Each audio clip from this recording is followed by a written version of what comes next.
¿Para qué es la tutela? Para proteger un derecho fundamental. ¿Cuándo se puede presentar? Desde la investigación preliminar hasta la investigación preparatoria. La investigación preliminar, ¿qué es? Un breve paréntesis, no nos olvidemos, un breve paréntesis. La investigación preliminar nace por una sospecha inicial. Inicial. Caso emblemático, a ver, caso emblemático. Estoy defendiendo en el presente caso a la señorita Gabriela Serpa por un caso de estafa. Creo que ha salido en televisión, ustedes lo ven, lo han visto como tal. Él y su padre se han visto, pues, afectados, lógicamente, porque han sido estafados por un individuo, una persona, un ex enamorado. Se pone de conocimiento la afectación ante quién. Puede ser ante fiscalía o ellos también lo pueden presentar como le hicieron ante la comisaría. Pero doctor, comisaría y fiscalía lo mismo. Oh, si llega a la comisaría, el instructor policial de la sección de delitos tiene que llamar al fiscal penal de turno para poner de conocimiento de la denuncia. Y eso es lo que ha pasado. Y tuvieron algunos problemas ellos porque trataron, lo presentaron en una comisaría que no era de su sector, pero finalmente tuvieron que aceptarla porque la denuncia no se puede negar. O sea, no podemos decir la denuncia, no te la tomo porque el hecho fue en Surquillo y estás en La Molina. No. Tiene que tomar la denuncia y la labor, en este caso del efectivo policial o del fiscal penal de turno, será tomar la denuncia y remitir toda a la fiscalía. Pero no podemos negar el derecho de una persona a denunciar. Por favor, eso es muy importante. También un mensaje importante para las comisarías o fiscales de turno. Sé que tenemos trabajo, porque yo lo he escuchado. No, tenemos carga. Vaya mejor a la fiscalía ya. No, servidores públicos, funcionarios públicos tienen que asumir ese rol. No podemos negar ese derecho. Bueno, solucionado ese impasse, finalmente presentaron la denuncia en la comisaría, siguió el trámite regular y este fiscal lo remitió a la fiscalía que corresponde. ¿Cómo se inicia la investigación? Con una sospecha inicial. Una investigación preliminar se inicia. Actos de investigación necesarios para poder esclarecer y evaluar, de ser el caso, si existe una sospecha más fuerte. En ese supuesto pasaríamos una etapa de formalización, formalización, formalización.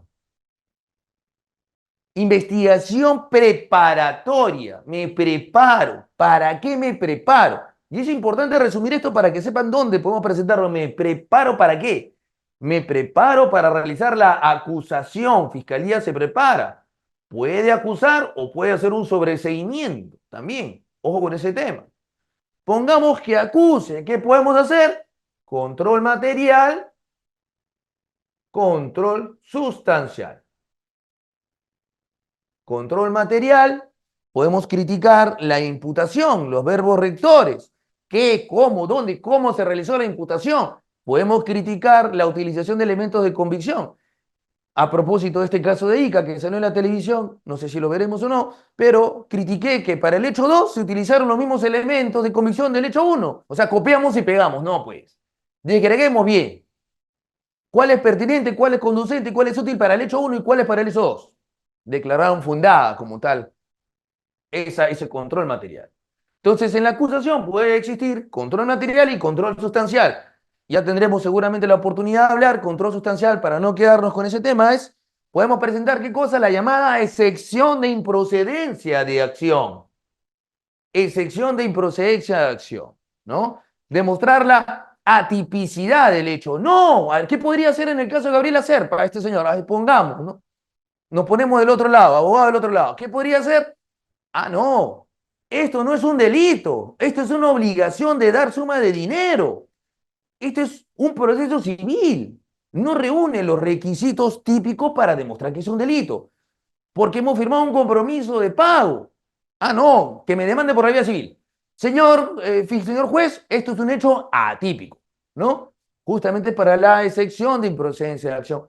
O sobreseimiento por insuficiencia probatoria, no se llegaron a acumular los elementos de convicción para continuar con el proceso para llegar a juicio. Entonces, la tutela la podemos presentar investigación preliminar, investigación preparatoria. No se puede, pues, no se puede. Porque finalmente la investigación cierra como tal. Debería. Pero para eso ya el legislador ha creado otro tipo de mecanismos de defensa, ¿no? El control formal y el control sustancial como tal. Pero la tutela se tiene que realizar al comienzo. Por eso es importante tomar en cuenta que los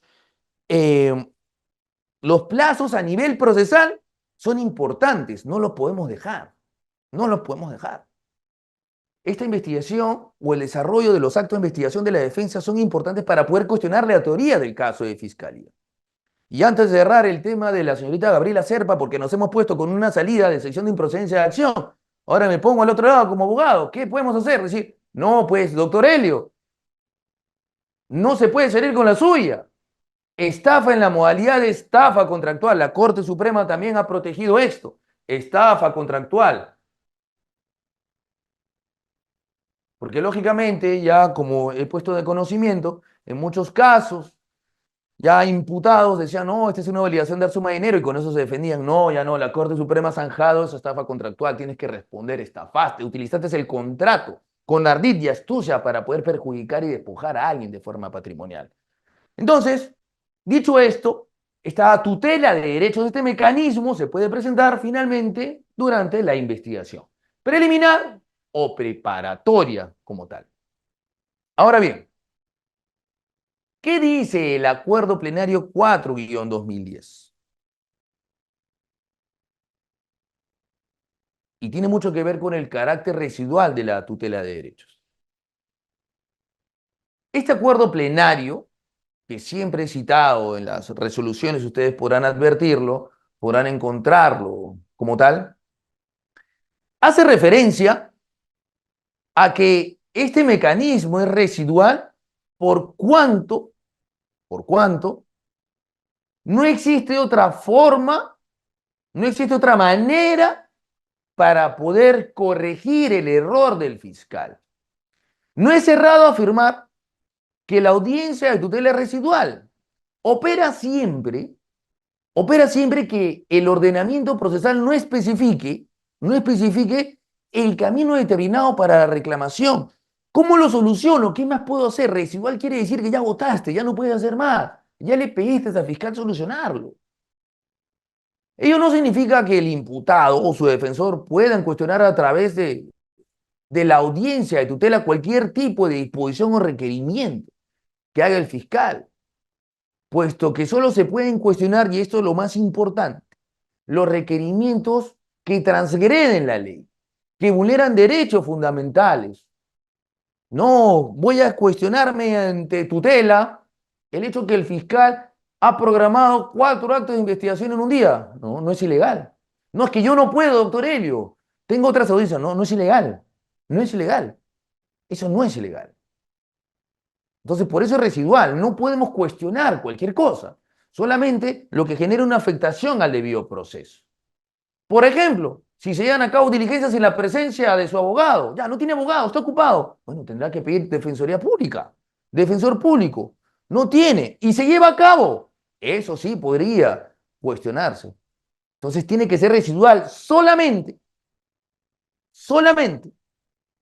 cuando no hay otra forma de poder reparar el daño y cuando se transgrede un derecho fundamental. No cualquier cosa. Si lo hacemos, también nos exponemos, evidentemente, como abogados, también a una multa. Y fuera, evidentemente, de que perjudicamos y podríamos generar obstrucción de la justicia, que es lo más importante, con respecto a este tema, porque podría ser utilizado de forma indebida para perjudicar a nuestro cliente, como tal. ¿Qué dice el artículo 71.4? ¿Existe algún plazo para interponer tutelas? Cuando el imputado considere necesario que durante las diligencias preliminares o en la investigación no se ha dado cumplimiento a estas disposiciones. En puridad no hay plazo, un plazo directo como tal. Pero la práctica nos permite señalar que solamente el plazo estaría dado hasta la investigación preparatoria, ¿no? O sea, termina esta investigación preparatoria como tal y ya, pues se cierra la investigación. Si se cierra la investigación, ya pasó el plazo. Tuviste todo el tiempo de hacerlo antes y no lo hiciste. Entonces, solamente lo vamos a poder hacer desde el inicio como tal hasta durante todo el proceso de investigación preparatoria. No podrá hacerse, por ejemplo, en el control de acusación, en la etapa intermedia, en la etapa de juzgamiento. Y estamos acá. ¿Cuál es la etapa intermedia, amigos? acusación, ¿no? Etapa intermedia, control de acusación. ¿Podemos presentar tutelas? No, ya no.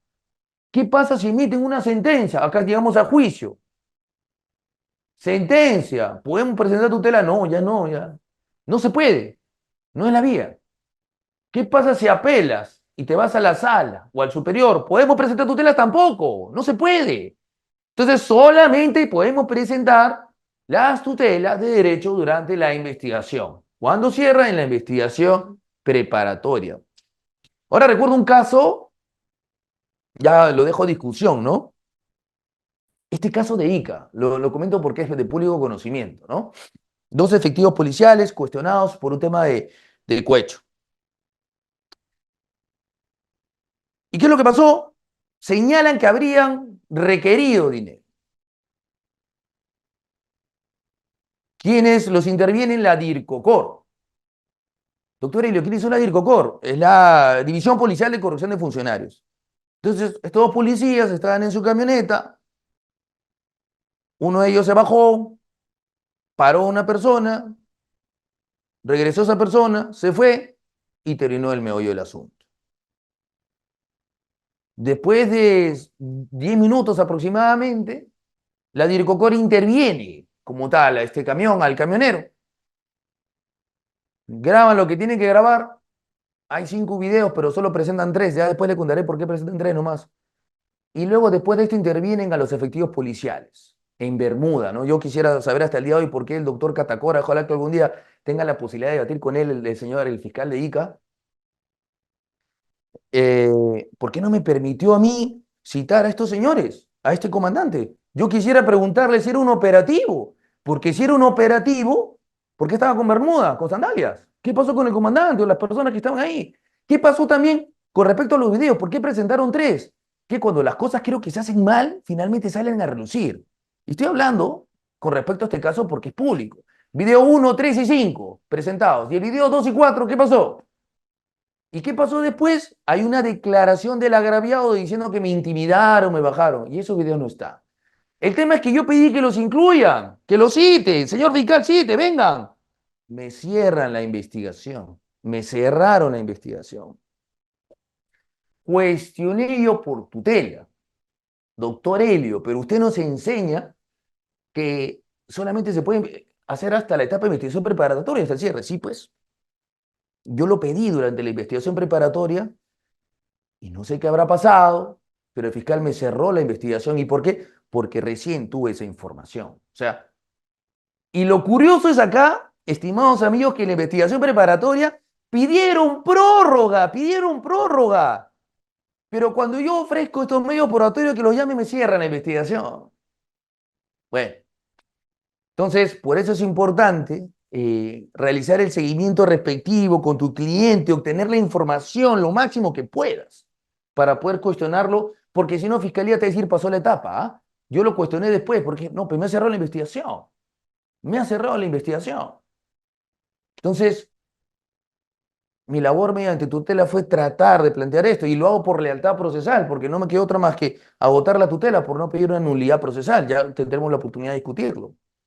Porque consideré que ese cierre como tal era ilegal, justamente cuando había pedido actos de investigación y cuando Fiscalía había solicitado la prórroga, ¿no? Pero finalmente no se dio y la defensa de Fiscalía fue, venció el plazo, venció el plazo, venció el plazo. Defensa de forma, venció el plazo, venció el plazo, venció el plazo. Pero finalmente, como se presentó el día de ayer en la exposición, yo considero que una cosa es justicia y otra cosa es ajusticiamiento. Y el control formal lo ganamos, fundado, ¿no? Pero bueno, cada persona tiene su forma de poder presentar la teoría del caso. Y finalmente la labor de Fiscalía es perseguir el delito. Mal o bien, pero persiguen el delito. Tenemos que ser respetuosos como tal, porque también existen fiscales probos, correctos como tal. Pero nuestra labor de abogados es criticar. Y el hecho de tener una teoría del caso adversa a nosotros no quiere decir que la tengan que aceptar. La puedo comprender, la puedo respetar, pero no necesariamente aceptarla o convalidarla. Y justamente para eso están estos mecanismos de defensa procesal, entre ellos la tutela de derechos. El Código Procesal Penal regula en el artículo 71.2 los derechos que son materia de una audiencia de tutela de derechos. No nos olvidemos, 71.2. Los señores magistrados, los señores fiscales que también tienen, ojo en ese tema, rol de magistrados, ojo, los jueces, los fiscales o la Policía Nacional deben hacer valer, deben de comunicar los derechos al imputado de manera inmediata y comprensible. Entre ellos, ¿qué dice el inciso A? Conocer los cargos formulados en su contra y, en caso de detención, a que se exprese la causa o motivo de dicha medida, entregándole la orden de detención girada en su contra cuando corresponde. Y la segunda, designar a la persona o institución a la que debe comunicarse la detención. Por ejemplo, si es policía, evidentemente lo tiene que comunicar al fiscal policial de turno, como hizo la DICOCOR, informa al fiscal policial, ¿no? Como tal. Y que dicha comunicación sea de forma inmediata porque no se puede detener de manera ilegal a una persona. Existen supuestos específicos en flagrancia delictiva, pero no se puede transgredir ello de ninguna manera. Y en todo momento, ser asistido de los actos iniciales de investigación por un abogado defensor. Ser asistido de los actos iniciales de investigación por un abogado defensor. En el caso concreto no se permitió, ese caso que les he comentado también en materia de cuestionamiento. Ahora, acá la norma deja un vacío, ¿no? Un vacío para poder interpretar, ¿no? Ser asistido desde los actos iniciales. ¿Cuáles son los actos iniciales? ¿Es la misma detención? ¿Es cuando es llevado marrocado a la policía? ¿Es cuando llaman al fiscal? O sea, ¿quiere decir que el primer acto no vale? ¿O cuáles son los actos iniciales? Ahí, lógicamente, sería importante establecer específicamente a qué se refiere, porque los actos iniciales para una persona podría ser A y para mí podría ser B. Eso genera también, lógicamente, a veces la presentación de nulidades o tutelas procesales, dependiendo del caso. Entonces, para ir aterrizando esto, el ámbito de protección de la tutela se rige por el artículo 71.2. ¿Quiénes tienen que hacer valer o por lo menos poner de conocimiento los derechos? Los jueces, fiscales o la policía. La tutela, ¿qué es? Es un mecanismo residual, un mecanismo de protección de derechos fundamentales. ¿Cuándo la invocamos? ¿Por qué motivo? Porque existe una afectación que no es corregida por fiscalía. Y es residual, ¿por qué? Porque tiene que hacer, nos permiten cuestionar aquella disposición que tenga ese carácter de ilegalidad. No se olviden este ejemplo. Doctor Eli, me han citado 4 veces por este caso. Tutela. No, pues, no se puede. Nos toca la labor de defender, somos abogados, tendremos que estar todo el día, ¿no? Eso no se puede cuestionar. Doctor Helio, ¿se puede cuestionar que el fiscal no venga, nos cite de manera presencial, pero no venga la citación indicando que se conectará vía Google Meet porque de acuerdo al estado de emergencia lo puede hacer? No se puede, pues, porque ese protocolo es para el estado de emergencia. Si el fiscal lo llama, de manera presencial también tiene que ir. No, pues tiene que hacer su trabajo también. Si por consentimiento de parte se accede a que sea virtual, con el afectado, con la fiscalía, con el imputado y con el abogado defensor, claro que podría comprenderse, pero no hacer valer un principio de manera incorrecta, que es darle mayor poder a fiscalía. No, de ninguna manera. ¿Qué sujetos procesales pueden interponerla? Los terceros, los afectados de sus derechos fundamentales, ¿no? Y dentro de estos derechos, el artículo 71.2, esa es la norma básica y esencial, recuerden, 71.2, abstenerse de declarar. Tengo la posibilidad de hacerlo. Y si lo acepta, si aceptas declarar, puedes hacerlo en compañía de tu abogado defensor, a fin de que esté presente en la declaración y en todas las diligencias que se requiera su presencia. Ahora, ¿para qué está el abogado defensor? ¿Para acompañarnos al costado? ¿Para que se haga rápida la diligencia? No, la labor del abogado es cuestionar la ilegalidad. Si existen preguntas sugestivas, cuestionarlas, ¿no? ¿Usted está seguro que su cliente no va a volver a cometer otro delito tal cual hizo en el expediente? No, pues. Pregunta sugestiva. No, no se puede, ¿no? Se cuestiona un tema de estafa. Usted, señor, ¿es verdad que le pegó a su mujer? No, no es un tema de violencia contra la mujer. No es pertinente. Ese tipo de preguntas las tiene que cuestionar el abogado. ¿Y qué más puede hacer el abogado, tu abogado defensor? Como sabemos, comunidad jurídica, presentar tu pliego interrogatorio. Tu pliego interrogatorio. Amigos, si conocemos el caso, podemos ganarlo. Tenemos elevadas posibilidades de poder ganarlo y dar una fuerte pelea. Porque las personas confían en nosotros. Trasladan esa confianza. Eso es uno de los mensajes que yo siempre recalco, ¿no? En realidad, tenemos que hacer valer los derechos de las personas porque confían en nosotros. Confían en nosotros. Perder el miedo. De hecho, que vas a tener problemas con un fiscal que no va a querer aceptar tu cuestionamiento. Y vuelvo a repetir lo mismo porque siempre lo digo. Recuerden esta frase, nadie se arrepiente de ser valiente. Si el fiscal no quiere, señor fiscal, usted no quiere, perfecto. Dejen el acta la incidencia. No, dejen el acta la incidencia. ¿Eso qué quiere decir? Ok, fiscal. ¿No quieres? ¿Tú crees que yo estoy mal? Deja constancia. Porque ahí, con eso, tú puedes irte mediante tutela o puedes cuestionar esa declaración. Si el fiscal está seguro, dos cosas, ¿ah? Si el fiscal está seguro de que él tiene la razón, va a dejar la incidencia. Y ya sabe el fiscal que va a debatir contigo en una tutela, en una nulidad, pero va a dejar la incidencia. Y si deja la incidencia con eso, te puede sostener para poder llegar, porque estamos en investigación, a una tutela y decirle, señor juez, mire lo que ha hecho el fiscal. O, segundo escenario, el fiscal dice, ok, corrijo mi pregunta. Y se adecúa a lo que tú pides. O ya retiro mi pregunta. Dejemos la incidencia. No tengamos miedo de hacer lo correcto.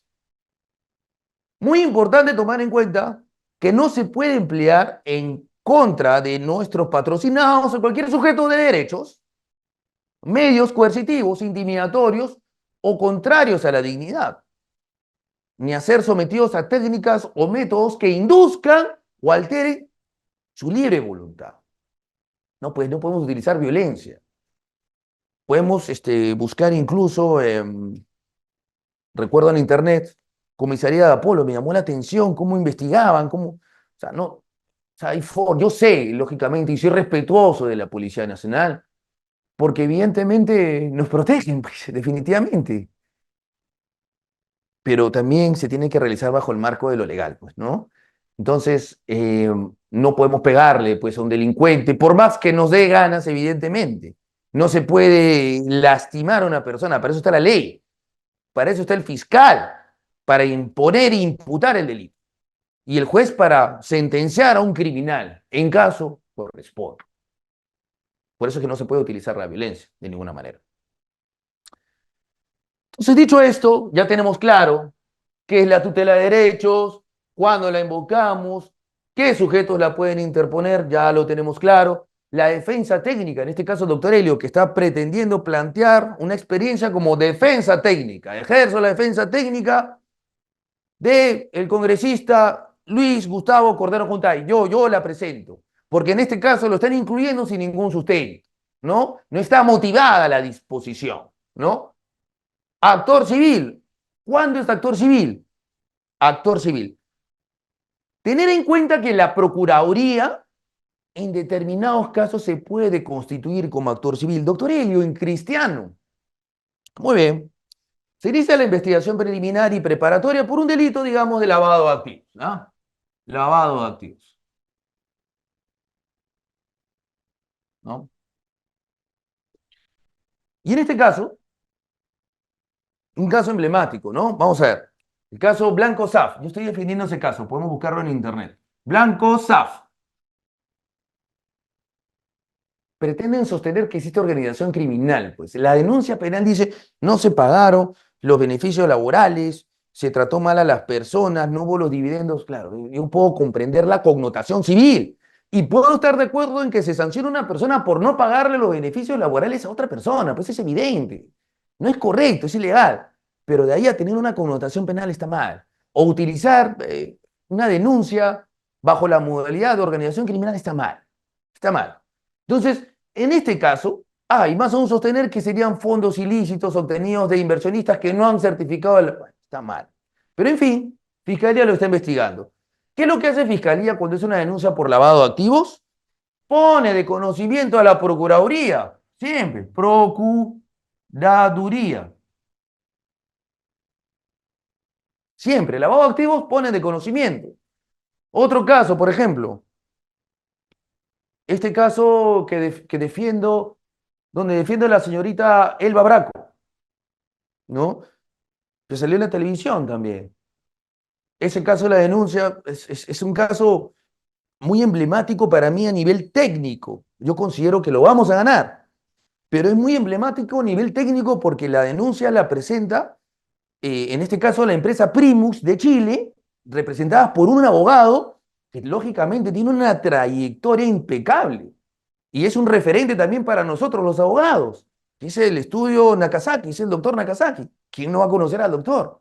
Entonces, con mucha más razón, conocer este tipo de denuncias nos motiva mucho a poder presentar una teoría del caso para poder ganarlo.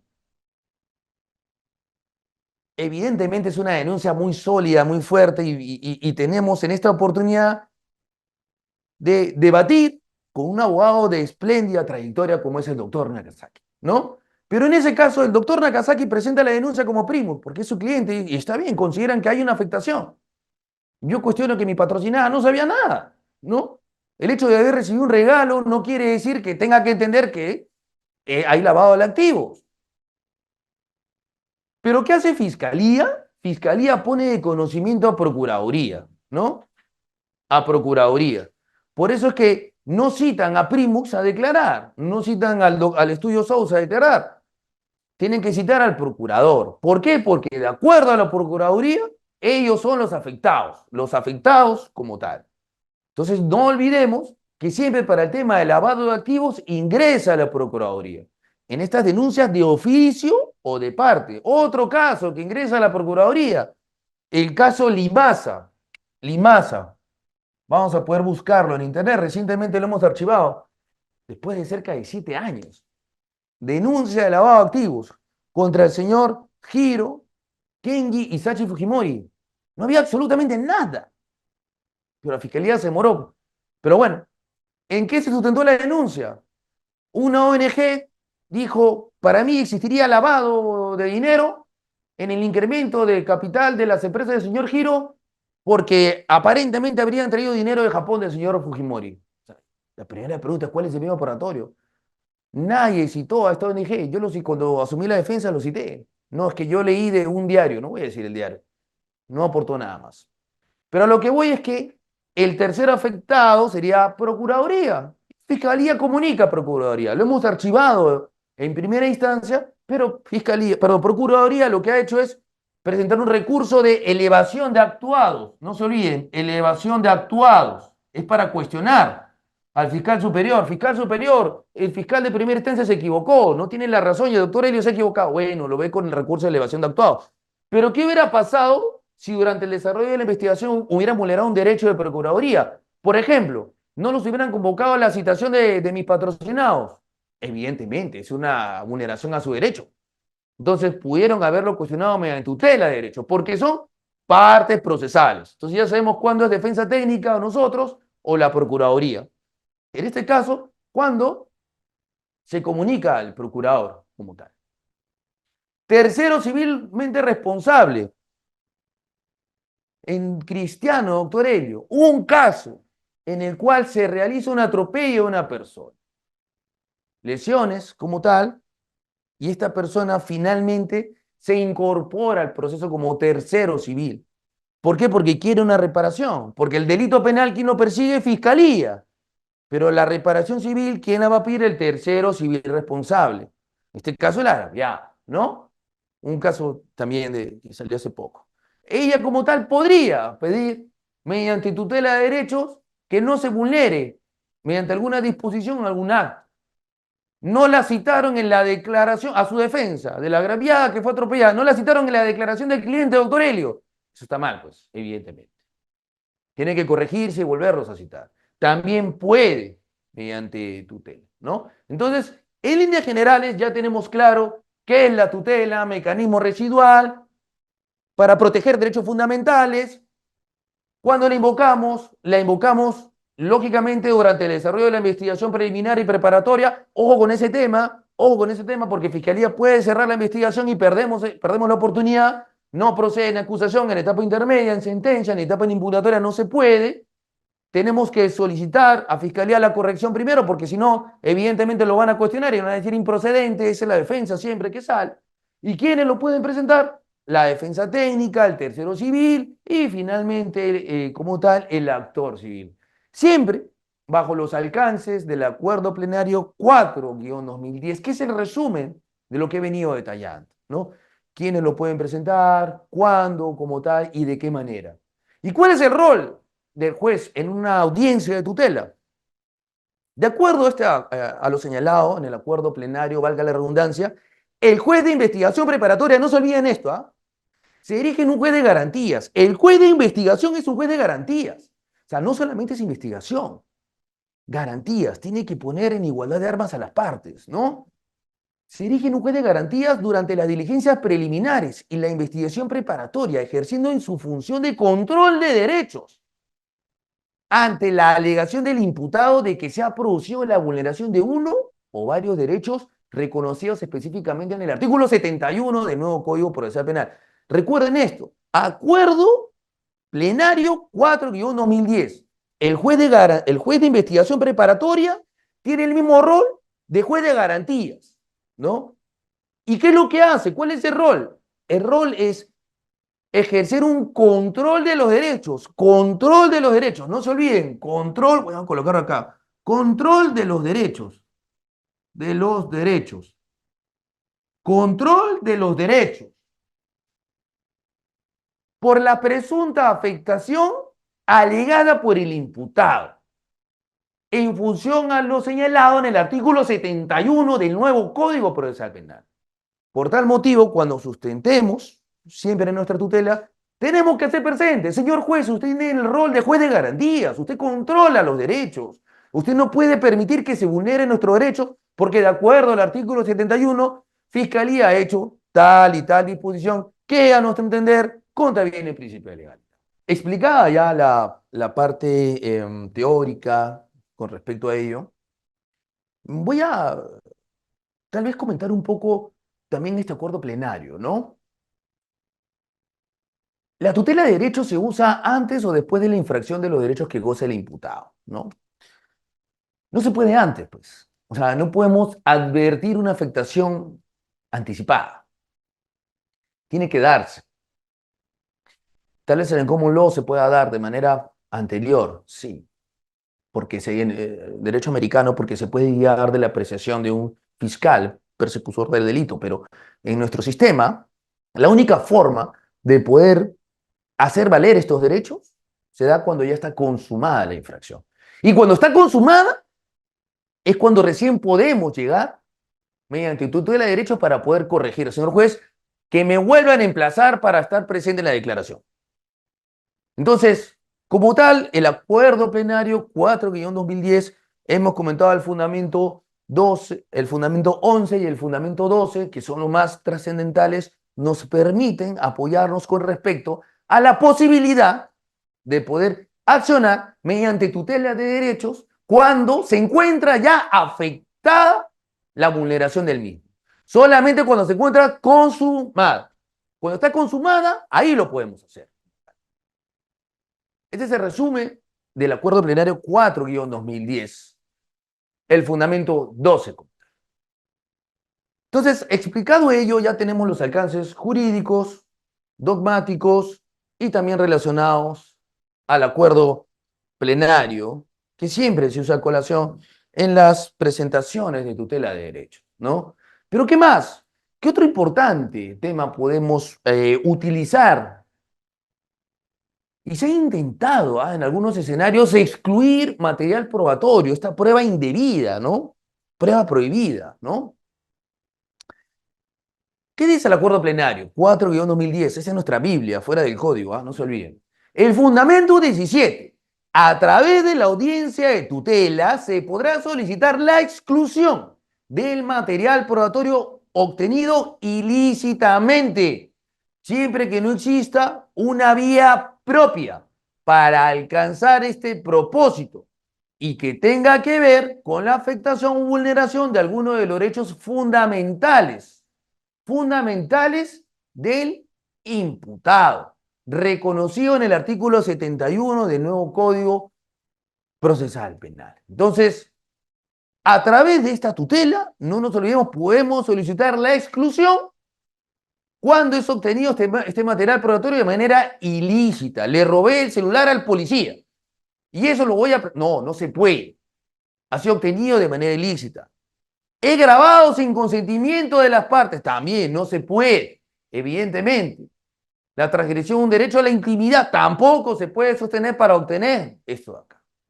Entonces, cuando existe una vulneración de alguno de los derechos fundamentales, podemos solicitar la exclusión. ¿Por qué? Porque no se siguió como tal la legalidad para poder obtenerlo. Sí, se puede también, se puede presentar. Primero, fiscalía, señor juez, solicito se excluya, nos van a decir que no al fiscal, perdón. Y luego que nos diga que no, acudimos siempre, siempre agotemos la vía, agotemos, porque si no, si vamos de frente nos van a decir no agotó la vía, ¿no? Ese es el fundamento 17. Dicho ello, como tal, vamos a tocar un ejemplo, ¿no? A ver, la exclusión total de la evidencia y el acta de transcripción de videos, la famosa prueba prohibida, amigos de la comunidad jurídica. En un caso, ¿no? Cohecho pasivo en el ejercicio de la función policial. ¿Qué es lo que hemos solicitado? Se excluya el total de la evidencia del acta de transferencia de archivos, visualización, transcripción de videos, audio, grabado de CD, lacrado, en razón a que no hay secuencia, no guarda relación, por lo que los elementos de prueba ilegales que obran como tal en la carpeta física o en la carpeta fiscal son obtenidos de manera ilegal. Entonces, ¿qué es lo que se ha sostenido aquí? Se sostiene que el debido proceso, como tal, permite o garantiza la aplicación de principios básicos y elementales. Entre ellos, la obtención, la obtención legal de medios probatorios. Doctor Elio, pero en el debido proceso está detallado, no, pues el debido proceso es una extensión, es un derecho amplio, ¿no? O sea, es la manifestación regular de tu derecho de defensa. Y tu derecho de defensa está materializado también porque, lógicamente, no pueden utilizar medios probatorios ilegales para poder condenarte. Entonces, como tal, no se puede hacer. ¿Por qué no lo ha hecho? ¿Por qué se pide, doctor L, en ese caso? Se excluye el total de la evidencia del acta de transferencia de archivo, visualización, transcripción de video, sí, en razón a que no hay secuencia, no guarda relación. Claro, pues yo cuestiono lo siguiente. A ver, le piden al señor policía que intervino, este señor de la DIRCOCOR, su celular. Ese día no lo entregó. Y esto es de Ripley, ¿ya? Y está grabado. Los que desean lo busco, por ahí, debe estar por ahí. Lo que me dijo el fiscal es que, y dijo, no, es que el iPhone cuesta más de 5.000 soles. Dios santo. Yo dije, ¿por qué no se le pidió al fiscal, al policía? Ahí mismo, ¿por qué no se lacra? No, el policía lo que hizo fue llegar a su base, bajó algunos videos, lo puso en USB y lo lacró. No, pues. ¿Por qué? Eso es ilegal porque no se ha seguido, lógicamente, el procedimiento regular. No, es que no se le podía pedir porque era 5.000 soles de Ripley, ¿ya? De verdad, lo puedo buscar para compartir. Entonces, evidentemente, si no se sigue el principio de legalidad, no podemos sostener la obtención de una prueba ilegal, es nulo. Por eso es el cuestionamiento como tal. Es uno de los mecanismos efectivos de defensa. Doctor Elio, no está en el artículo 71 la exclusión total de evidencia. No, pues, vuelvo a repetir, dice la norma, dice el acuerdo plenario que hemos señalado, cuando tus derechos se sientan afectados. Es un cajón desastre, pero tiene que ser residual, tiene que tener base legal. Doctor Elio, me han citado 5 veces. No, pues. Doctor Elio, no ha tenido de manera regular esto. Eso sí se puede cuestionar, ¿no? como ha señalado un colega que es el doctor Aldea, no se siguió la formalidad al momento de requerir la prueba. O sea, no se pidió la cuenta. Si viene el efectivo policial, no entregó el celular y el fiscal dijo de que valía mucho, valía 5.000 soles como para pedirlo. Hay que buscar eso, ¿ah? Para ponerlo, en fin. Eh, claro, ¿cómo no se pidió la cuenta, no? O sea, ya, porque el policía, curiosamente, después de 6 meses que le pide a fiscalía el celular, fiscalía recién, perdón, el policía dice lo vendí porque tenía que venderlo, ¿no? ¿Y dónde está la fuente? ¿Dónde está la fuente? ¿Y por qué yo le tengo que creer, le diría al juez, que solamente son los únicos 3 videos? Video uno, video 3 y video 5. O sea, encima ni siquiera lo descarga el señor policía y le cambia nombre, ¿no? O sea, le hubiera puesto video uno, 2 y 3. No, no. Video uno, 3 y 5. Y el video 2 y 4 se graban por default, pues. Pero ¿por qué no aparecen el 2 y 4? Justamente porque concuerdan con la ampliación de la declaración y el audio y el video que después se presentó, donde el denunciante dijo me intimidaron, me coaccionaron, no fue la forma, no me pidieron dinero. Entonces, ¿por qué no se presentó justamente el video donde la DIRCOCOR ingresa a ese carro y lo saca a ese señor? Habíamos visto que uno de los derechos es no utilizar mecanismos, ¿no? Ilegales. ¿Y qué pasó? No hay justicia. Entonces lo que cuestionamos es la vulneración, hay un derecho. Y justamente cuando lo pedimos, porque recién tenemos la información, nos cierra la investigación. Pero lo curioso es acá. Fiscalía había pedido la prórroga. Ganó la prórroga. Bueno, yo pido pues mis actos de investigación y me la cierran, ¿no? Y cuando llego a juicio, perdón, como estamos en etapa intermedia, estamos ante la etapa intermedia, no, ya pasó la etapa, ya cerró la investigación, ¿no? Bueno, entonces, evidentemente son mecanismos mediante los cuales se puede cuestionar, en este caso, la exclusión probatoria. Ese es un claro ejemplo, la exclusión porque no ha seguido el principio de legalidad. No es correcto. Ya determinará finalmente la justicia si hicieron mal o bien. El control material se ha ganado haciendo lo correcto. Porque una persona puede cometer un delito, definitivamente. ¿Qué persona evidentemente no es perfecta? Si cometieron un delito, pues atribúyanle el delito que corresponde.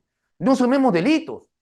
Si vamos a imputar, hagámoslo de manera correcta, con elementos probatorios en base a la ley, con la obtención de documentos ceñidos al principio de legalidad. Si vamos a imputar, háganlo con todos los medios probatorios y los cánones legales, pero no de manera incorrecta.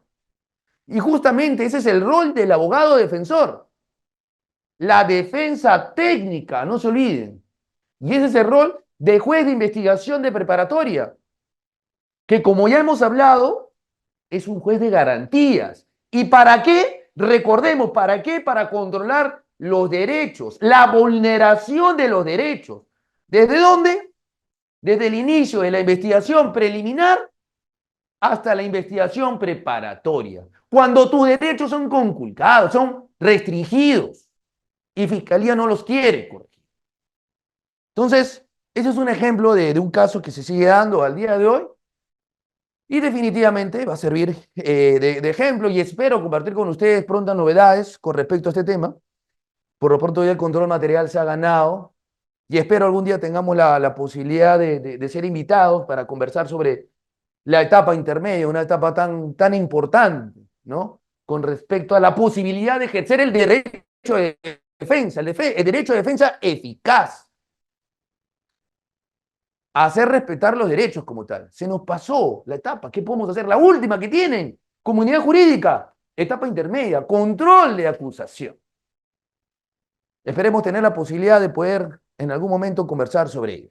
El principio de imputación suficiente, imputación necesaria, el acuerdo plenario 2-2012, postula como tal que corresponde, que corresponde como tal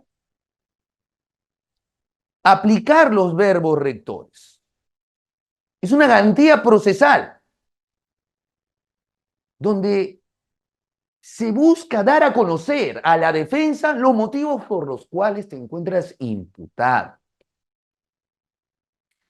Y esta imputación tiene que ser pormenorizada, porque si no es pormenorizada y no se encuentra detallada, ¿cómo te defiendes? Yo al día de hoy, en ese caso, la sala dijo algo muy importante, ¿no? Dijo, voy a evaluar la desvinculación. O sea, no dijo ni sí ni no. Sí, para mí, o sea, dígame por qué estoy defendiéndome por esa humanidad. Porque evidentemente, si no me dicen, ¿cómo me defiendo? Entonces me tengo que defender por toda la fase de juzgamiento por homicidio calificado y por lesa humanidad. No es correcto. O dígamelo, colóquenlo. La sala dijo, voy a evaluar la desvinculación. Pero eso lo puedo hacer en cualquier momento.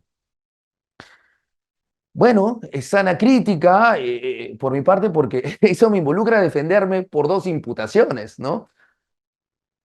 Pero bueno, para eso es el derecho, finalmente para cuestionar, rebatir, como tal, podemos tener posiciones distintas y no necesariamente compartir. Lo que ha quedado claro es que por lo menos no se ha podido justificar la imputación de manera clara. Me gustaría ahora pasar a un siguiente video, un video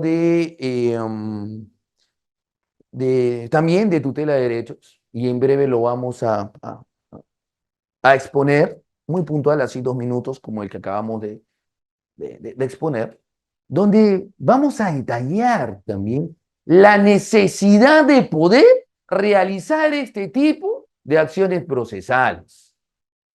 Porque en efecto, el artículo 9 del título preliminar del nuevo Código Procesal Penal establece este derecho. Tienes la posibilidad de poder requerirlo. Porque si no lo haces y no te lo dan, contraviene en otro derecho más grande, el artículo 139 de la Constitución Política del Perú.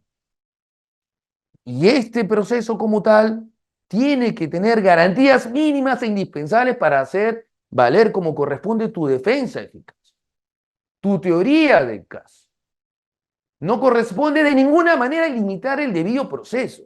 Y el debido proceso también otorga la posibilidad a los justiciables de poder repetir ante el juez de garantías cuando existe una ilegalidad, cuando consideramos que se está privando a nuestro cliente con respecto a la posibilidad de poder defenderlo de una manera correcta. Y eso es lo que justamente se está cuestionando. O por lo menos el desarrollo doctrinario del día de hoy o los aportes académicos del día de hoy, vinculados claramente a la posibilidad de acceder a tutela. Porque la tutela como tal garantiza que pueda existir un control de derechos. Si no existe control de derechos, existe por extensión una lesión a la garantía del debido proceso. ¿Y dónde está regulado? Eso está regulado en el artículo 139 de la Constitución Política del Perú. Y yo iría más allá, incluso, miren lo importante del legislador con esta constitución, que el artículo 3, porque tenemos el artículo 2, una serie de números clausus, se detallan como tal los derechos que tenemos, pero tenemos el artículo 3 de la Constitución, ¿lo hemos leído? La Constitución dice lo siguiente, ¿no? La enunciación de los derechos del artículo 2 no limita que existan más derechos. Artículo 3, comunidad jurídica, podemos utilizarlo, que nacen por la dignidad del hombre. Entonces tenemos la posibilidad de defendernos. Esta constitución es garantista y el rol también del juez es garantista como tal. El derecho de defensa, entonces, es un componente central del debido proceso que determina y obliga al Estado a que trate al individuo en todo momento como un verdadero sujeto en el proceso, con todas las garantías que le corresponden, en el más sentido amplio de este. En concordancia, el derecho de defensa debe ejercerse necesariamente desde que se imputa a una persona, desde que es detenida, porque recordemos, es desde el inicio de la investigación, porque se presume que lo ha realizado el delito como tal. Y no solo culminará ahí, sino con el desarrollo de toda la investigación. Y cuando finaliza el proceso, incluyendo, por qué no señalar, hasta la ejecución de la pena. O sea, podemos hablar también de la tutela de derechos que se puede aplicar hasta la investigación preparatoria. Les he comentado casos en los cuales, curiosamente, Fiscalía no cierra para no pelearlo, pero bueno, cada uno tiene su teoría del caso y su forma de defender. Pero el debido proceso va más allá. No solamente va hasta la investigación preliminar, preparatoria, va en la etapa intermedia, va en la sentencia, porque la sentencia también podría tener vicios de nulidad. Ojalá tengamos la oportunidad de hablar un poco sobre también la nulidad de las sentencias. ¿Qué pasa con los defectos de motivación? Es lo mismo que una motivación aparente, que una falta de motivación. Entonces, es lo mismo forzar una resolución sin argumentos jurídicos para condenar una sentencia cuando es extrapetita. A ver, a manera de ejemplo, Gorriti y Dyer. El señor expresidente, los señores Gorriti y Dyer indicaron que fueron detenidos contra su voluntad, 1 o 2 días. El fiscal Pablo Sánchez dijo en su momento hubo secuestro, no hubo detención, hubo secuestro. Pero la sentencia concluye que hay secuestro con la modalidad o el agravante de trato cruel. ¡Trato cruel! Esta es una sentencia extrapetita. O sea, si Fiscalía no lo pide, no imputa eso, el juez puede ir más allá, ¿es válido? Trato cruel, 25 años. Es un proceso constitucional que está en trámite, ¿no? Ah, en esos momentos los celulares se cargaban en maletas. Uno de ellos tenía su celular. Yo no digo que esté mal. Puedo cuestionar la detención arbitraria, evidentemente.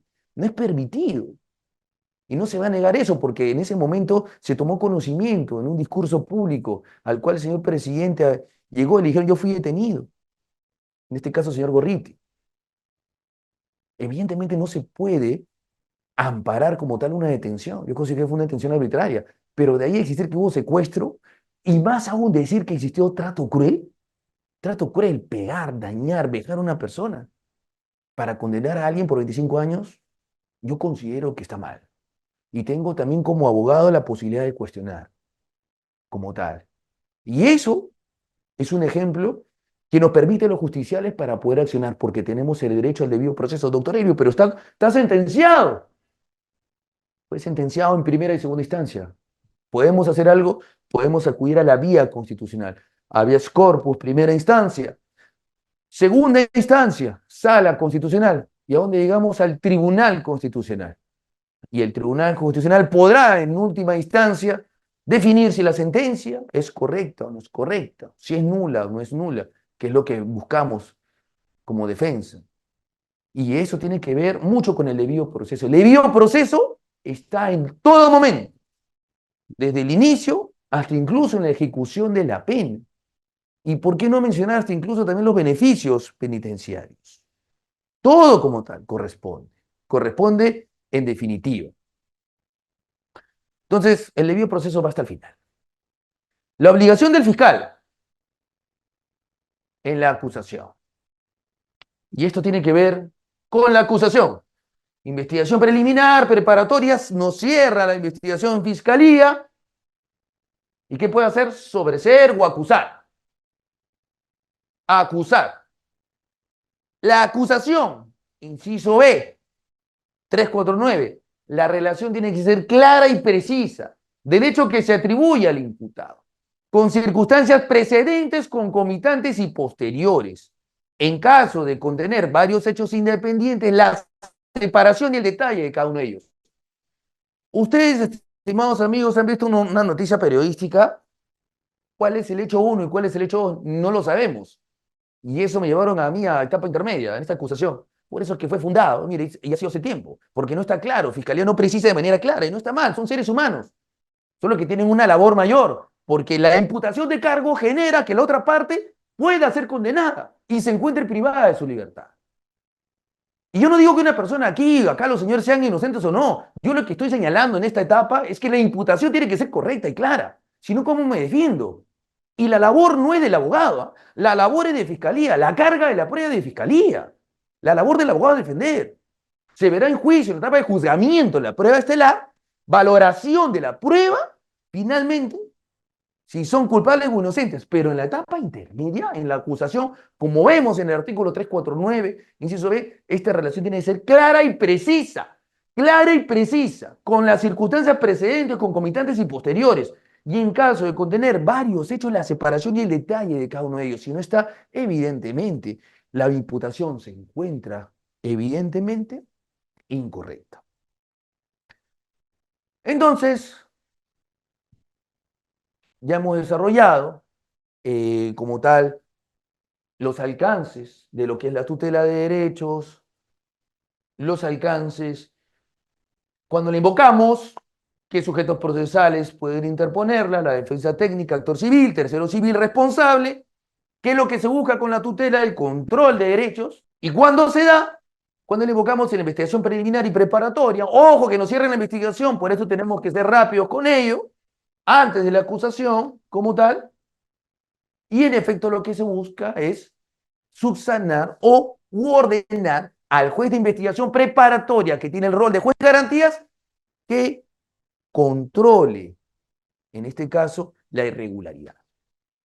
Dentro de esta dinámica de audiencia de tutela de derechos, tenemos como tal la solicitud de tutela de derechos dirigida al juez de investigación preparatoria, tenemos la resolución que fija la audiencia, tenemos en esta audiencia el desarrollo de las partes, ahorita veremos, en este momento veremos justamente brevemente cómo se desarrolla ello.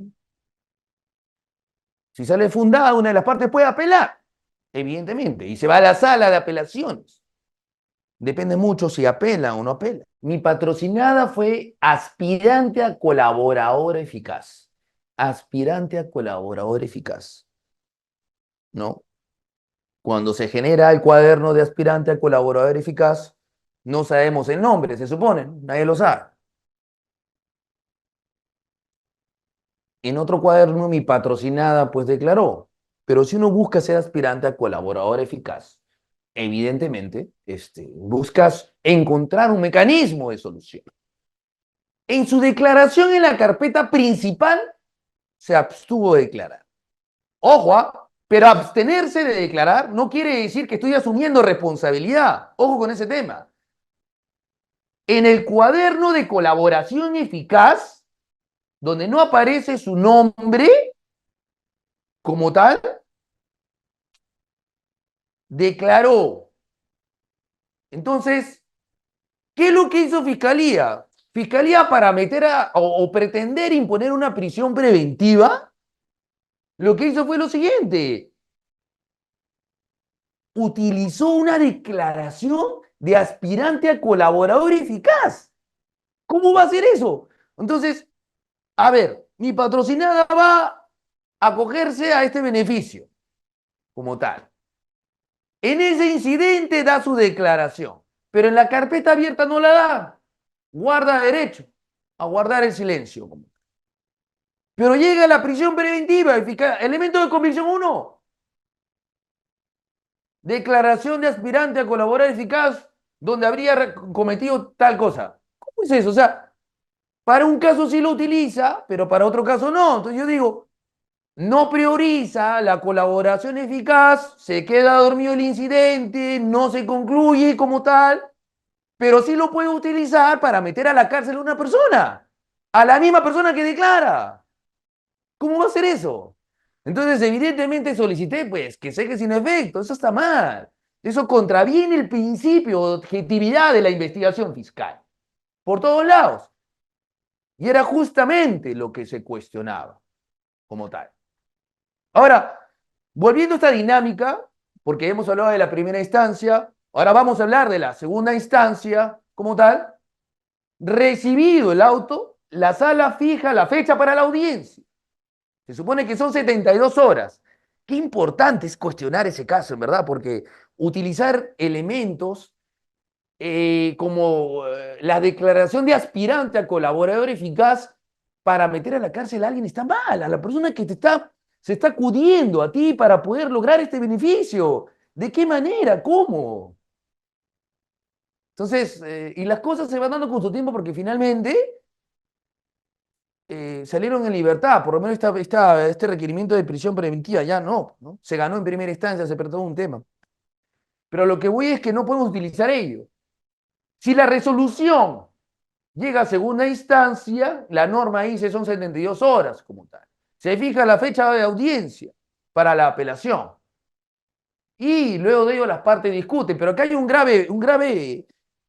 tema muy importante para tomar en cuenta. La apelación, la apelación con respecto a las tutelas, tiene que fundamentar el agravio. No estoy de acuerdo porque el juez resolvió mal. Mal, perfecto. Están tan mal como el fiscal. Bueno, no con todos los fiscales, estoy hablando de manera general, porque tengo amigos fiscales que son muy buenos. Postular el agravio. ¿Cuál es el agravio en la resolución? No, mi patrocinado tiene que ser libre. No, tienen que identificar de la resolución judicial cuál es el vicio, cuál es el agravio y fundamentarlo. Y llegar, en este caso, a la segunda instancia para poder oralizarlo. De forma adicional, en este video también que han podido apreciar, lo que trataba de buscar también, por otro lado, era incorporar medios probatorios. No se puede, pues, no se puede, porque la tutela de derechos busca como tal atacar la vulneración de un determinado hecho ya consumado. Hemos hablado de eso, no se puede antes. No estamos en el common law, no se puede. En el common law sí se podría, pero aquí no se puede. Tiene que estar consumado para solicitar la corrección. Debatimos, ganamos o perdemos, apelamos en segunda instancia, pero cuestionamos el agravio si perdemos. No podemos incluir medios probatorios. No estamos en la etapa de juzgamiento, ¿no? Por ello que evidentemente la incorporación de medios probatorios es impertinente, va a ser rechazada, no corresponde como tal. Dentro del desarrollo de esta dinámica tenemos la acreditación de las partes. La defensa técnica tendrá que señalar los datos completos, como tal, casilla, domicilio, correo electrónico y casilla SINOE ahora también. Ministerio Público, como representante del Ministerio Público, debe señalar los nombres completos, cargos y finalmente cómo, en función a qué cargo se desempeña fiscal titular o adjunto. Y aquí les paso un dato, ¿no? Y espero que tengamos la posibilidad también de realizar tal vez temas vinculados a su realización. ¿Saben en qué fallan a veces los señores fiscales? Ustedes tienen que prepararse para todo para oralizar. ¿Ah? ¿Saben en qué falla? La ley orgánica del Ministerio Público establece que tienen que estar hábiles para ejercer. Por lo menos de 10 audiencias, 3 fiscales, de 10, por medio de 10, 3 fiscales o 4 fiscales no están al día. Y si son casos emblemáticos, ustedes se imaginan decir, señor juez, usted no puede convalidar la presencia de ese fiscal porque no se encuentra habilitado en el Colegio de Abogados. Porque si usted convalida eso, estaría contraviniendo la ley orgánica del Ministerio Público. ¿Qué va a decir el fiscal? ¿Ustedes se imaginan un fiscal, perdón, me olvidé de pagar las cuotas? Evidentemente la posición de ustedes va a cambiar, porque van a tener una mejor posición de dominio para poder oralizar a que un fiscal que está justificando la falta de pago de sus obligaciones pecuniarias, o también podría ser que esté sancionado, no lo sabemos. Entonces, como tal, es un dato muy importante a tomar en cuenta. Y esa es la acreditación. Y un tip que les puedo dar para el momento antes de oralizar. Dentro de ello también podemos señalar la pretensión, es decir, ¿qué buscamos? Señalo, requiero que se declare fundada mi tutela de derechos. ¿Por qué? Por tal motivo, y se ordena a Fiscalía corregir o subsanar el error de tal manera que vuelva a emplazar a las personas, ¿no? Que vuelva a requerir a las personas, como tal, que vuelva a programar una declaración testimonial. No se puede llevar a cabo una declaración sin la presencia de abogado.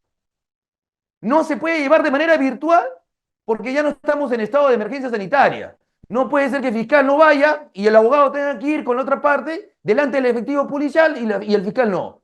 No, el fiscal no puede llevar 2 diligencias al mismo tiempo tampoco, como tal. Tiene que corregir la imputación, no está desarrollada, no es motivada, ¿no? Entonces solicita que se declare fundada y eventualmente se pueda subsanar y corregir. Como tal, el Ministerio Público va a decir lo contrario, evidentemente se declara infundada. Muy pocos fiscales he visto que en realidad concuerdan o se desisten de medios impugnatorios como tal. Pero, bueno, corresponde a cada parte procesal, no está mal cuestionar, no está mal rebatir, finalmente decidirá el juez de garantías. Y dentro del tercer escenario tenemos invocar la base legal que sustente, y nosotros ya la dominamos. Estoy completamente seguro. Porque hemos hablado del acuerdo plenos, hemos hablado del artículo 71, ya lo sabemos de memoria, y la extensión por la vulneración del artículo 139. Ya mi comunidad jurídica está al tanto, ya domina la base teórica con respecto a ello, ¿no? Y el Ministerio Público va a indicar, por el contrario, que no se reúnen los requisitos en muchos escenarios dicen, no me ha requerido de manera previa. A veces el fiscalía dice, no votaron la vía previa, ¿no? No me requirieron a mí, ¿no? Entonces, por eso es recomendable requerirle a Fiscalía Susane. Fiscalía siempre le va a decir que no, en muchos casos nos pasa eso, y será el juez quien determine ello. No, en la declaración no, la pregunta de Fiscalía es sugestiva. Diga usted, señor, si usted le va a volver a pegar a la señora. No, pues, está mal. Pregunta sugestiva, no se puede. Fiscal no quiere retirarla. Señor fiscal, dé coincidencia a eso en el pliego interrogatorio. No, ¿por qué? De coincidencia. Con esto se van a la tutela. Y finalmente, sustentar la procedencia del pedido de tutela, ¿no? Ya hemos hablado de los acuerdos plenarios como tal, cómo se vinculan. Yo soy de la idea, mucho el derecho penal tiene que ver con la justicia constitucional, utilicen también resoluciones del Tribunal Constitucional, es muy importante sostenerlo, doctrina autorizada también con respecto a ello, ¿no? Evidentemente, las fuentes de derecho, doctrina, jurisprudencia como tal ayudan a fortalecer nuestra posición. El Ministerio Público, por el contrario, va a decir que no ha existido un agravio o que subsanar, tanto, ¿no? Y finalmente, tenemos los argumentos de hecho y derecho que sustentan. ¿Por qué se ha solicitado? ¿En base a qué? Detallar el exordio de la presentación de manera breve. Por eso es que la fiscalía, por eso es que el juzgado nos da hasta 15 minutos, no. Un tiempo prudencial son 8, 10 minutos, tenemos que ser breves y concisos. Los señores magistrados tienen innumerable carga procesal. Si nosotros los abogados litigantes tenemos, imagínense cómo estará un juez. Evidentemente es entendible, por eso tenemos que ser claros y concretos. Y ahí sí me ciño incluso a las ponencias del doctor Carguancho, claros y concretos, claros y concretos. Puedo discrepar con él en razonamientos jurídicos, evidentemente. En algunos temas lo haré, en otros temas no. Pero claros y concretos, porque el magistrado tiene que tener la información precisa para poder resolver. Si no aterrizamos ello, evidentemente no vamos a poder transmitir el derecho vulnerado y la corrección que tiene que hacer. Más aún porque la norma dice pormenorizado, imputación pormenorizada. Entonces tenemos que ser concordantes. Y ya pues para finalizar, dentro de esta exposición, que espero haya sido de su agrado, la regulación dentro del marco procesal está ceñida al artículo 71.4. Y vuelvo a señalar, no nos olvidemos de esto porque este es el marco de la exposición.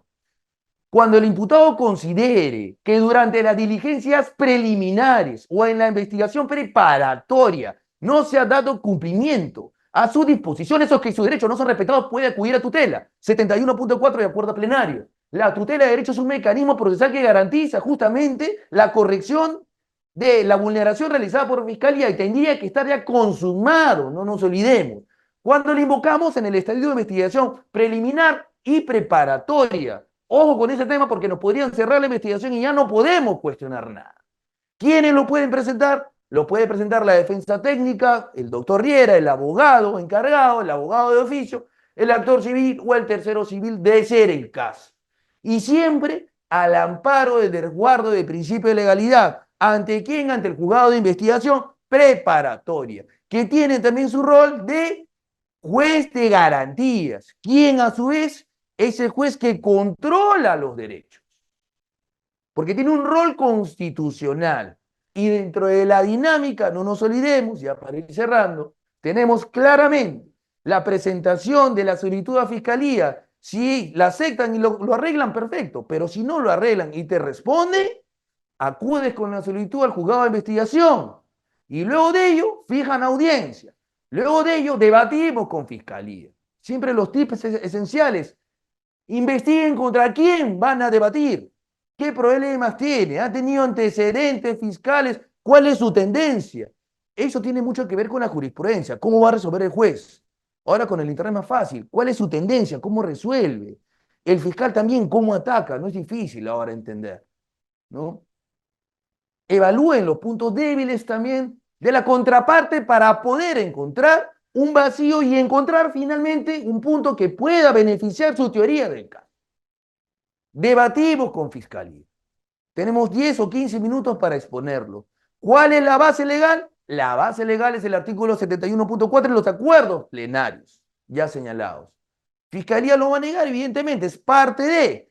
¿Qué se puede lograr? La subsanación, finalmente, la subsanación del error, del hecho consumado, la corrección del hecho consumado. Si la resolución nos causa agravio, se declara infundada la tutela, ¿qué podemos hacer? Podemos apelar, no nulidad, por favor, saquémonos eso, nulidad no estamos con el código antiguo. Apelar, apelamos. ¿Y qué tenemos que hacer en la apelación? Fundamentar el agravio. Ojo, en ese tema, esa apelación. Algunos jueces de buena voluntad lo encausan. Encausamiento de oficio vía apelación, no. Pero es apelación, apelación. Llegamos y la sala en 72 horas tendría que fijar fecha. ¿Y qué se va a discutir? La fundamentación del agravio. Si estamos de acuerdo finalmente o consentimos, el pronunciamiento final queda ahí. ¿Y qué se discute? La legalidad de del auto en este caso. Si cumple los requisitos mínimos de motivación. Y todo ello es una garantía procesal establecida por este código garantista que nos permite tutelar derechos porque es más intuitivo, ¿no? Entonces, en líneas generales, esa es la exposición relacionada con el caso de tutela de derechos por el cual hemos sido invitados el día de hoy. Ya tenemos el esquema desarrollado, hemos conversado sobre las dinámicas, hemos apreciado una noticia de cómo se genera esta vulneración. Ustedes han escuchado a la víctima, perdón, a los familiares de las víctimas. Esa crítica, esa noticia nos sirve para identificar cuál es la vulneración. ¿Cuál es la vulneración? Bueno, se la trasladan al abogado y el abogado plasma eso ante el juez de investigación preparatoria o juez de garantía. Primero ante fiscalía y luego ante ellos, evidentemente ante una negativa de fiscalía. Entonces, bueno, ese es básicamente el contenido del desarrollo de la exposición del día de hoy. En caso tengan algunas preguntas, estamos aquí presentes para poder atenderlas y contestarlas. Buenas noches, doctor. Bien, tomando en cuenta la exposición del docente, doctor Riera, en su opinión, quisiera hacer una consulta específica respecto a la tutela. ¿Qué pasaría en el caso cuando el Ministerio Público hace un allanamiento, solicita el allanamiento al juez de investigación preparatoria, el juez lo admite, pero solamente pide allanamiento de cerraje y el tema de verificación de las personas que se encuentran, pero no solicita la incautación de medios electrónicos? Sin embargo, el Ministerio Público hace el allanamiento y hace en el acta fiscal, constata la incautación de medios electrónicos como celular o laptop. Esa información que se tiene, ¿no? Que no ha sido, ¿cómo le digo? No ha sido aprobado por el juez, porque no ha sido solicitado, hacen el lacrado, hacen el deslacrado, tienen información, no estarían vulnerando, se estaría vulnerando el derecho de las comunicaciones. En ese contexto, ¿podría plantearse una tutela de derechos por vulnerar un Sí, derecho fundamental? sí, claro que sí, porque recordemos que para hacer el allanamiento, como bien señala el colega, tiene que tener un mandato judicial. Y si el mandato judicial te dice A y te dice B, no puedes ir más allá. Esa incautación es ilegal. Evidentemente, por tutela, como hemos conversado, podría solicitar la exclusión o, de ser el caso, dependiendo de tu estrategia procesal, la nulidad de todo ese allanamiento. Sí, podrías hacerlo. Es viable y claro que sí se puede. Sí se puede. Muy buena pregunta. Buenas noches. Doctor Riera, Buenas noches. usted ha llevado a cabo la clase sobre la base de tutela de derechos, sobre vulneración de derechos respecto del imputado. Desde la perspectiva de la víctima, primero tengo entendido que procede tutela de derechos en el caso del agraviado cuando no, por ejemplo, en flagrante delito, las autoridades no hacen su trabajo, tanto policía, fiscalía, y encima hay pisos de que fiscalía quiere proteger a policías que han incurrido en delito.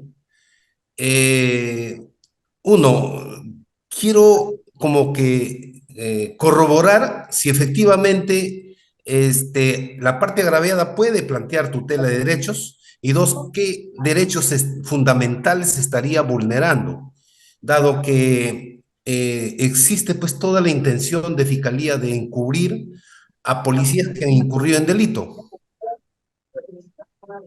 Sí, muy buena pregunta y justamente muchas gracias por ella. Y justamente habrá un pronto pronunciamiento. Tengo conocimiento de un proyecto de ley muy importante que permitiría justamente enaccionar a las víctimas, presuntas víctimas, digamos, siempre no tenemos una sentencia, o a los agraviados, digamos, desde el momento inicial. ¿Y por qué? Porque como bien señala usted, doctor, existen limitaciones, ¿no? Si no estamos constituidos, si no estamos constituidos en el proceso, lamentablemente van a ser declaradas improcedentes. No debería, como bien señala usted. Y justamente cuando existen ese tipo de actos tan evidentes, lo que va a pasar es que le van a decir, a ejercer su derecho como corresponde, es decir, denuncie penalmente al fiscal por omisión, retardo del deber funcional, ¿no? Por un lado, o encubrimiento también, ¿no? O presente su queja hasta que esté constituido. Sí, es una debilidad, como usted bien menciona, gracias por la perspectiva. Y se pasa por ser abogado litigante, ¿no? Pero me pongo ahora del otro lado, como abogado de la víctima, ¿no? El agraviado, digamos, ¿no? Sí, tengo esa limitación. Lo que me correspondería es hacerle seguimiento al titular de la acción penal, que es el fiscal, hasta que el momento que logre constituirme. Cuando me pueda constituir, tengo ya pleno derecho para entrar con todo. Pero mientras tanto, solamente hacer seguimiento a que hagan las cosas bien y si no, queja funcional, denuncia penal al fiscal. Ahora el tema de la Junta Nacional, como usted sabe, doctor, evidentemente, es incluso más rápido.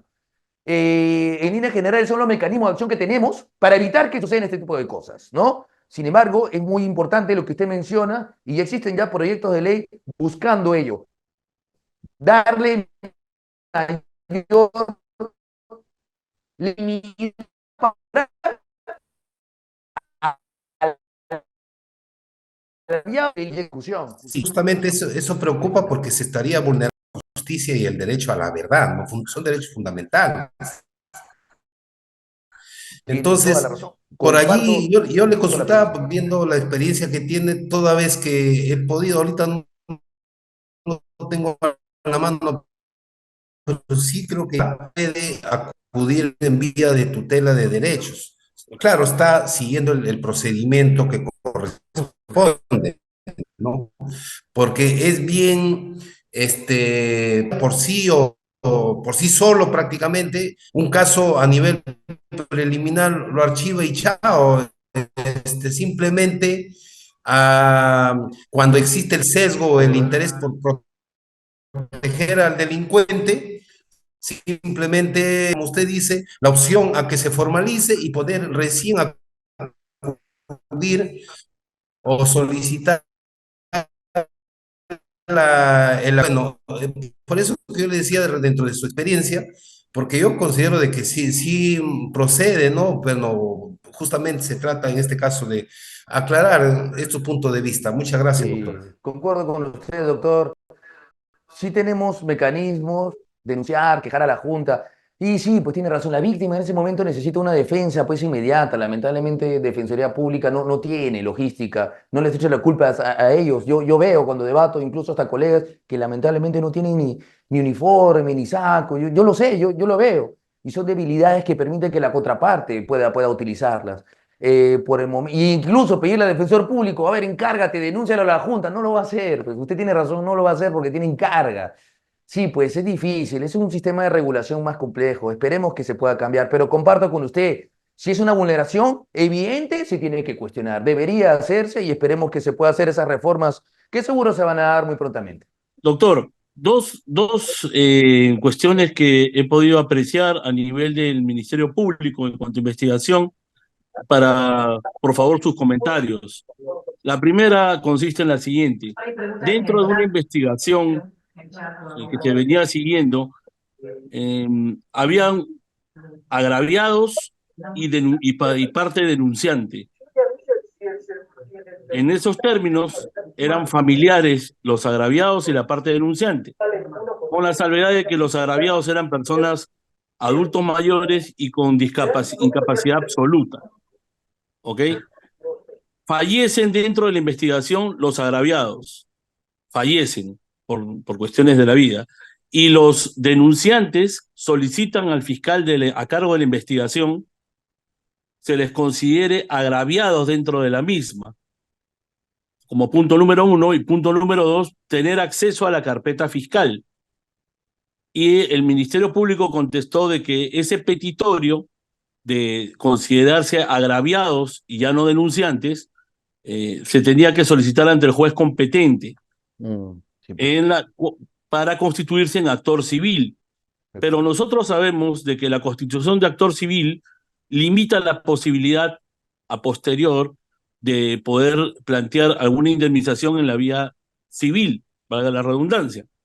Y el acceso a la carpeta fiscal, a la investigación y a participar de las diligencias ha sido negado. ¿Es correcta esta posición del Ministerio Público? Es la pregunta número sí, 1. bueno, muchas gracias por la pregunta, colega. Sí, pues el Ministerio Público va a responder y tiene mucho que ver con la pregunta anterior, muy buena también, en el sentido de que quién puede presentar la tutela, ¿no? Si no está constituido, no les van a dejar, evidentemente. No, no les van a dejar. ¿Está mal? Claro que está mal, evidentemente. Pues vamos a ver, o sea, necesita estar constituida una persona que de por sí ha sido afectada en flagrancia y está acreditada. Encima le vas a cargar el trabajo de que contrate un abogado o esté atrás de Defensoría Pública para que se constituya y haya audiencia, porque recordemos que tienen una audiencia. Ojo, si la otra parte, si Elio Riera se opone entre los 3 días, vamos a debatir. Ojo con ese tema. Entonces, encima le vamos a cargar todo eso, no, evidentemente no, no correspondería. Eh, ¿Qué les podría sugerir? A Amerita una ver, tutela de hay mecanismos también que podrían ayudar, ¿no? Por ejemplo, acudir a la Defensoría del Pueblo y pueden emitir un exhorto al fiscal. En determinados casos sí puede ayudar para obtener esa información. El problema es que cuando se constituye va a tener una limitación, sí, pues. Si usted se va a la vía Así es. civil después el doctor ya no va a poder repetir porque le van a decir ya un pronunciamiento. Y sabemos que en la vía penal las indemnizaciones no son las mismas que en la vía civil. Sí, pues se siente usted amarrado a tener que pelear en la vía penal por una indemnización que no va a ser tan elevada como podría ser en la vía civil. Y después incluso, si usted renuncia a la posibilidad de ingresar como constituirse como autor civil en la vía penal, renuncia a posibilidades para poder fortalecer la teoría del caso. Sí, pues Claro. reformas que se tienen que realizar y estoy convencido que se van a hacer para que tengan igualdad de armas, ¿no? Todas las partes procesales. Fiscalía está Doctor, utilizando el marco disculpe, legal, por lo menos una interpretación literal. Yo considero que debería interpretarse sistemáticamente porque existe un agraviado como tal, pero bueno, es lo que pasa en la práctica procesal. Esperemos que los señores congresistas puedan hacer cambios con respecto a ello, ¿no? tampoco, disculpe, doctor, en el sentido de esta pregunta, si fuera tan amable, tampoco, o sea, también el Ministerio Público tiene derecho al no acceso a la carpeta fiscal, a pesar de que estaban constituidos como parte, inicialmente como parte denunciante, No porque, debería, o sea, porque si está... ¿cómo los vamos a constituir en actor civil si no tenemos acceso a la carpeta fiscal? ¿No? No, O sea, deberíamos de tenerlo. es que yo considero de que si eres parte denunciante y esto no se ha actuado de oficio, porque yo entendería si es que ha actuado de oficio fiscalía es otra cosa, pero si eres No, parte denunciante, está acreditada la afectación, pues. Tanto la necesitas que tienes que estar presente para declarar o pedir tu ampliación de la declaración, ¿no? Evidentemente tienes un derecho limitado. ¿Es mm, posible de que presenten la tutela? Sí. ¿Es posible que la ganen? No, no necesariamente, porque por un criterio formalista, y justamente era el Ajá. consejo que les daba con respecto a identificar quién va a ver su caso, puede ser que le diga que no reúne los requisitos de procedibilidad y no se los den. Pero no todas las fiscalías lo hacen. Por ejemplo, ¿saben dónde sí les dan la carpeta? Hay temas y temas, ¿no? Por ejemplo, organización criminal difícil, no les dan. Pero, por ejemplo, ustedes se dan la violencia contra la mujer, sí les dan. Sí les dan. Violencia contra la mujer. Y me parece bien lo que están haciendo. Sí les dan. O sea, violencia contra la mujer, sí, a la mujer sí le dan. Oh, claro, imagínense requerirle a la mujer afectada a constituirse. No, está bien. Ahora, por igualdad de nivel de criterios fiscales debería darse. Hay fiscalías que limitan, por ejemplo, el lavado de activos. Bueno, ya se hará porque es más técnico, pero corresponde a la Fiscalía de la Nación que pueda unificar criterios. Yo considero que sí. ¿Y por qué en lavado de activos no le dan? Porque el afectado es la Procuraduría. Recuerdan que les comenté este caso, por ejemplo, que presentó un estudio de abogados como tal, no, limitan. Yo considero que no, deberían dar acceso. Además, ¿qué tenemos que esconder? Tanto el agraviado como el imputado tiene derecho a defenderse y acusar. Dejemos que las partes tengan la información. ¿Por qué? Porque hay mucha carga, porque el fiscal tiene que sacar copias. No, está mal. No, lo correcto es darlo. Ahora, si lo dan, sí, algunas fiscalías, es verdad, violencia contra la mujer como tal, fiscalías comunes también lo dan. El problema son con fiscalías especializadas que lo restringen justamente por esto. ¿Qué podemos hacer? Cuestionarlo, sí, ya dependerá del juez. Pero ante delitos como los que he señalado, violencia y delitos comunes, sí les pueden. O constituirnos en actor civil, simplemente, ¿no? Sin Siguiendo. constituirse. En violencia contra la mujer, por ejemplo, sin estar constituido como autor civil, sí les dan. Ujú. Sin Doctor, constituirse. si me permite una siguiente pregunta, agradeciendo de antemano. En una audiencia de incubación, proceso inmediato, ¿ya? Se presenta el escrito dentro del plazo para la constitución de actor civil y en este caso existen dos agraviados, accidente de tránsito, dos agraviados. Como ha sido presentado de forma virtual, una de las firmas de los agraviados no aparece en el escrito y el juez de la causa lo nota y le restringe el derecho, lamentablemente esa parte que no apareció su firma, no acudió a la audiencia y le No. restringe el derecho a constituirse en actor civil para procurar la reparación. Ojo que ya el Ministerio Público en el extremo que le competía, porque no había un escrito de constitución de actor civil, ya había amparado ese extremo de los dos agraviados. Pero resulta que a uno solo se le concede, porque sí aparece su firma en el escrito, y al otro no. El fiscal debe seguir persiguiendo la reparación civil de aquel a quien no se le ha concedido por parte del juez, o acá aplica también algún tipo de apelación, etcétera, respecto a esa resolución. O sea, si en el escrito como tal está postulado y hay firma de abogado, recordemos que la sola presentación del escrito del abogado autoriza el ejercicio, o sea, no necesitaría ni la firma de mi cliente. Veamos el No, anverso del claro, colegio pero de doctor, para no medicamentos. confundir, no está en ninguna parte del expediente, está nombrado el abogado. No está nombrado. No, Pero si no, en el no, escrito, o sea, uno se puede personar incluso sin apersonamiento, ¿ah? Pero va a con cargo a convalidarlo a después. Entonces, convalidarlo. el abogado lo presentó como tal y aparece el nombre de la parte, en este caso del agraviado, el juez debe haber dado un plazo para poder subsanarlo, evidentemente, No lo dio. Se le pidió, porque pero no lo dio. ahí están, bueno, se pudo haber solicitado que emita resolución y reposición, de ser el caso, porque bajo percibimiento, ¿qué abogado se va a meter a hacer eso? Podría ser sancionado en el colegio de abogados si miente. Lógico. Entonces, evidentemente, el juez tuvo que haber ponderado, considero yo, y dar un plazo para subsanar, y si no, yo hubiera formulado reposición, que emita resolución y reposición probablemente ahí sí se lo daba. ¿Por qué negar un derecho a una persona? Evidentemente. Y ahora que no ha ocurrido la formulación de reposición y ya se hizo la oralización como actor civil de solo uno de los agraviados Postularía una nulidad procesal, ya es lo único que les queda, ¿no? O sea, por parte por del otro nulidad, agraviado.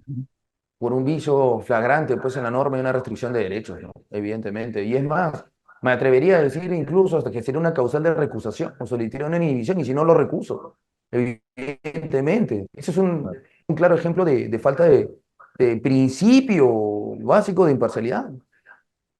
Exacto. Muy bien, doctor. Muchas gracias. Muy No, amable gracias a por su usted. atención. Buenas noches. Una consulta, una pregunta. Cuando se da una detención en flagrancia, usted podrá notar que la mayoría de efectivos policiales o unidades especializadas trabajan mucho con formatos. Tienen los formatos de notificación de detención y lectura de derechos del imputado. Entonces trabajan con formatos. La mayoría se le debe decir al detenido, se le debe indicar cuál es el motivo de su detención. Siempre. Pero ¿qué se coloca en estos formatos? Se le imputa delito contra administración pública, cohecho pasivo propio en el ejercicio de la función policial, por ejemplo, cuando se trata de otro detenido. Se le imputa robo agravado, se le imputa fraude informático, pero no le colocan en sí el hecho en ese documento que supuestamente acredita que se le está informando el hecho motivo de su intervención. Se le imputa, aunque ni siquiera una de narración breve de pequeña o sucinta de qué es lo que supuestamente esta persona ha hecho en cuestiones fácticas, no jurídicas, respecto por lo que genera su detención. Y dentro del 259 en cual se encontraría prácticamente, ¿no? Como para que se le diga, mira, se te está deteniendo, está siendo privado de tu libertad y tiene derecho según el artículo 71 del Código Procesal Penal a tales cosas. Pero se te detiene en sí porque se te ha encontrado el celular de la señorita de una señorita que ha denunciado el hecho dentro de la flagrancia, está dentro del tiempo. O no, pero no se pone el tipo penal, le ponen robo agravado, le ponen de frente y ni siquiera se le explica el hecho. Ya es el hecho, el hecho recién lo entienden o recién se les explica cuando ya está recontra detenido. Ese es el primer punto. Ante ese tipo de documentos, la pregunta es, ¿se podría solicitar una tutela? Ese es para el primer punto. El segundo punto, el segundo ejemplo, la segunda pregunta va respecto los efectivos. Yo tuve un caso, no voy a decir porque todavía está en camino, pero tuve un caso donde un comisario recibe una denuncia supuestamente por una presunta exhibición, un acto contra el pudor. Y pese a que ha tomado conocimiento de los hechos que son la exhibición, él pone en su parte o en su acta de intervención policial, él pone actos contra el pudor y pone tocamientos indebidos. Él tipifica, pone el tipo penal, pese a que ha recibido la información que no ha habido ningún tipo de tocamiento. Y él hace todo el acta de intervención sin haberse constituido a ningún lugar. Delegó todas las detenciones, mandó a patrulleros a detener y él les hizo firmar a los efectivos policiales, les hizo firmar como si ellos hubieran participado de esa acta general, que es el acta de intervención, y él se pone como instructor. Tengo entendido que cada acta plasma el diligenciamiento propio de cada efectivo policial. Si a mí, efectivo policial, Palacios, me mandan a detener a alguien, primero yo mínimo como policía debo de saber en cuál de los supuestos de la flagrancia no puedo tener una detención delegada, salvo que sea una orden judicial, que ahí sí voy a ojos cerrados, le entrego la resolución y lo detengo. Pero en este caso de flagrancia tendría que tener mínimo conocimiento de por qué lo estoy deteniendo, solamente porque te ordenó tu comisario. Entonces, justamente en las declaraciones, los efectivos policiales indican, pues, a mí me ordenaron andar a detenerlo y yo lo detuve. El comisario hace el acta principal como si él se hubiera constituido a todos los lugares y los hace firmar a los menos antiguos, a sus subordinados, los hace firmar como si hubieran participado de toda esa acta principal. Cuando se les interroga a los efectivos policiales subordinados, estos indican de que no, ellos no son testigos de todo lo que dice en el acta, pero sí han firmado porque su comisario les ha dicho. Entonces, el comisario hace un acta como si él hubiera participado, hubiera hecho todo, pero solamente estuvo en su oficina y firma el acta de de intervención policial, que es la que prácticamente te da una narración cronológica y detallada de todas las actuaciones policiales, pero cada acta y cada detención es independiente. La pregunta es, respecto a esta acta, ¿se puede plantear algún tipo de tutela en esto y respecto al formato? Con eso fueron mis dos preguntas y con eso culminé. Bueno, muchas gracias por las preguntas. Desarrollan mucho, en verdad, la práctica cotidiana del abogado litigante y lo felicito por haber observado en esos procedimientos esos errores porque ejemplifica la labor de un abogado litigante y una defensa eficaz. Muy bien, como usted menciona, justamente con respecto al hecho 1, ahora los señores policías en efecto se cuidan mucho con respecto al momento de detallarlo, porque cuando no lo hacen, como usted bien sabe, o bien podría detallar una tutela, o por qué no incluso hasta un habeas corpus, no lo deje de lado, más rápido incluso, ¿no? Ojo con ese tema. Y con respecto al hecho vinculado, uso indebido de esta acta, incluyendo datos, ya lo hemos analizado, es una exclusión probatoria, ¿no? En material probatorio no ha sido la formalidad del caso e inmediatamente tendría que solicitar la exclusión, como usted ha detallado, con las declaraciones que convergen en señalar que no han participado como tal en el enunciado de su contenido. Por un lado, entonces, con respecto al hecho 1, o podemos presentar una tutela o un habeas corpus, dependiendo de la estrategia procesal, si quiere corregir el proceso, tutela, o si quiere buscar la liberación, un habeas corpus, y con respecto al otro lado, una tutela por exclusión probatoria por una vulneración al debido proceso, evidentemente, en la extensión al derecho de defensa, ejercicio material del derecho de defensa. Buenas noches. Buenas noches. Ante todo, excelente ponencia, doctor. Mire, aunado a la pregunta de uno de los presentes que habían planteado el tema de la tutela de derechos por la parte agraviada, ¿no?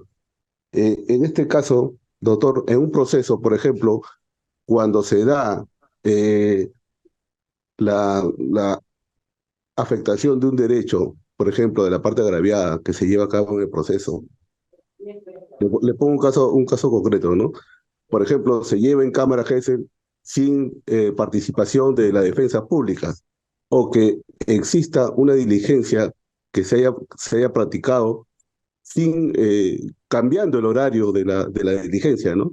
El horario programado ya, ¿no? En este caso, doctor, teniendo en consideración el tema de la tutela de derechos, que no está todavía, pues, bueno, ¿no? En el tema normativo todavía no se ha planteado, pero ¿cuál sería el mecanismo adecuado, doctor, para actuar en esas circunstancias? Pero, ¿cuál es la afectación? ¿Se llevó fuera de horario? Claro, si hay una diligencia, ¿no? Si hay una diligencia, por ejemplo, que se da, y es una diligencia programada, Ya. ¿no? Y se cambia de manera introspectiva, pues, ¿no? El horario de la programación. O sea, se Ah, programa para las 4 de la tarde y de una manera, ¿no? Se comunica sin los formalismos adecuados, que es a la 1, por ejemplo, ¿no? ¿y Y el otro usted, tema es, por ejemplo, cuando... usted accedió? ¿Se presentó? No, no, les pongo ¿cómo se llama? El inconveniente, pues, ¿no? Ah, ya. Lo ¿No? que Les sucede pongo el aquí inconveniente. es que a veces Fiscalía tiene carga procesal y quiere mover la agenda. Si no cumplen con la disposición, váyanse, váyanse. Acá está, ustedes van a la hora y no están, es problema de ellos. El tema va cuando les cambian y ustedes van, ahí mismo, en el día, convalidan, ya convalidaron. ¿Cuál es la afectación? Le va a decir el juez. Que una hora, ya convalidó. Entonces ahí, si Fiscalía no cumple, tiene que reprogramarlo, ¿no? Y evidentemente no lo va a hacer a los 2 días, porque para tema de cámara Gesell, wow, son 2 o 3 meses las nuevas fechas por la cantidad de casos. Y Claro, en estratégicamente, este caso, dependiendo, se defiende al imputado, por ejemplo, lo que tiene que hacer es ganar tiempo para presentar un perito, un interrogatorio, ver la forma de evitar una cámara Gesell con una defensa de forma, valga la redundancia, ¿no? Entonces, yo me inclinaría en que si me van a cambiar y no cumplen con la formalidad, no me presento. La norma dice que tienen que hacerlo aplicando supletoriamente, por lo menos con 2 días, aplicando supletoriamente el Código Procesal Civil. No lo van a hacer, le van a decir usted venga mañana, porque ahorita, o vengan en media hora, porque el perito terminó, ¿no? ¿Por qué? Se van, llegan a la hora, se van, no hay nadie, y ingresan su escrito. Solicito que Fiscalía tenga en cuenta esto no cumplido, programe en fecha próxima. De manera formal van a tener que notificar, o sea, no por 3, 4 meses. ¿Y qué pueden ganar? Ojo con los plazos de investigación. Puede ser que se cierre y no lleguen a completar la cámara Gesell. Por eso es muy importante establecer cómo se defiende, ¿no? ¿Cuál es tu teoría del caso? ¿Y de qué forma? Porque también lo puedes ganar por plazos. Ojo con ese tema. Si logras una reprogramación de acá a 4 meses y a Fiscalía le falta un mes y pide y si ya prolongación y tú la ganas, formalizó, cerraste el caso, ¿no? Entonces, claro, claro. hay maneras de poder encontrar la solución. Cuando hay preguntas, quiere decir que había interés. Quiero dar un saludo al señor Enrique Ortega, que muy amablemente nos ha invitado a participar el día de hoy, y al Colegio de Abogados de Lima, al doctor Raúl Canelo Rabanal, quien ha fomentado y sigue fomentando con la dirección de proyección bajo los alcances y liderazgo del señor Enrique Ortega, la promoción de estos eventos, donde colegas, fiscales, abogados litigantes podemos dar una perspectiva. Podemos estar de acuerdo o en desacuerdo, pero lo importante del derecho es que podamos discutirlo. No se puede criticar al abogado por el cliente quien defiende. El hecho que yo defienda al señor Alberto Fujimori, a quien respete, admire como tal, o que defienda a la jueza Emma Benavides, a la doctora Emma Benavides, o que defienda al señor Cordero Jontay, congresista, o a la doctora Marta Moyano, no quiere decir, como a veces pasa, y ese es mi mensaje, que las personas o los abogados como tal tenemos un sesgo político. No, lo que tenemos que hacer es defender una justa causa y defender a personas que han confiado en nosotros su caso. Nosotros tenemos que transmitir esa confianza para demostrar en base a las apreciaciones jurídicas que podemos defender eficazmente una causa. Muchas gracias a todos por esta invitación, espero no haberlos aburrido y confío en que muy próximamente tendremos, esperemos una próxima citación para poder conversar sobre otros mecanismos procesales. Muchas gracias y nos pueden seguir en redes sociales, siempre estamos ahí para poder atenderlos, debatir y consultar en todo lo que necesiten. Entiendo, me dice producción, que tenemos en agosto 2 ponencias más, así que los esperamos porque también van a haber grandes sorpresas aquel día, si es que existen preguntas como el día de hoy. Muchas gracias, amigos, nos vemos.